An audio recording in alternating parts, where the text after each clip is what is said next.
ఈ ఎపిసోడ్లో పొట్ట కింది భాగంలో మనకి బరువు అనేది థైస్లో గ్లూటియల్ రీజియన్లో ఈ పొట్ట లోవర్ అబ్డామిన్లో ఎందుకు వస్తుంది అనగా, నమస్తే, నేను డాక్టర్ కపిల, స్నేహ హోమియోపతి సీనియర్ కన్సల్టెంట్. కొంతమంది బాడీ తత్వాన్ని బట్టి కూడా కొంతమందికి సిస్టమిక్ డిసీజెస్ వల్ల, అంటే డయాబెటీస్, థైరాయిడిజము మరియు పీసీఓడి ఇష్యూస్ ఉన్న వారికి, కొంత ఎనీమిక్ కండిషన్స్ వారికి, ఇంకొంతమందికి సాల్ట్ ఇంటేక్ ఎక్కువ, ఎలక్ట్రోలైట్ ఇంబ్యాలెన్స్ వల్ల కూడా వెయిట్ ఒబేసిటీ అనేది ఎక్కువ చూస్తుంటాము. సో అది పొట్ట కింది భాగం కానీ లెగ్స్ భాగం కానీ ఫ్యాట్ తగ్గాలంటే మనము ఖచ్చితంగా morning evening half an hour walking చేయాలి. దాంతోపాటు అబ్డామినల్ ఎక్సర్సైజెస్ మరియు కొన్ని ఆసనాలు, అంటే కొన్ని ఎక్సర్సైజెస్ చేస్తూ ఉండాలి. పుషప్స్, ప్లాంక్స్ అలాంటి ఎక్సర్సైజెస్ కూడా చేస్తూ ఉండాలి.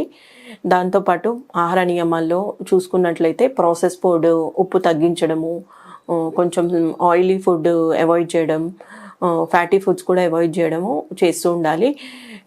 ఎక్కువ మోతాదులో కాయగూరలు ఎక్కువ తీసుకోవాలి. Water intake, already water retention ఎక్కువ ఉన్నందుకు ఒక మోడరేట్గా సరిపడేంత తీసుకోవడం మంచిది. మరియు మనము డ్రై ఫ్రూట్స్ కూడా తీసుకున్నట్లయితే అన్ని మినరల్స్ అనేవి సమపాలంగా అందినట్లయితే వెయిట్, మన బాడీ ఫిట్గా ఉంటుంది.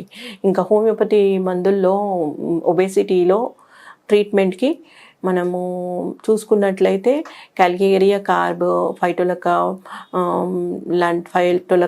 లాంటి మెడిసిన్స్తో పాటు ఫ్యూకస్ వెసిక్యులారిస్ మదర్ టింక్చర్ తీసుకున్నట్లయితే, దాంతోపాటు పేషెంట్ లక్షణాలను బట్టి కాన్స్టిట్యూషనల్ మెడిసిన్ ఇవ్వడం జరుగుతుంది.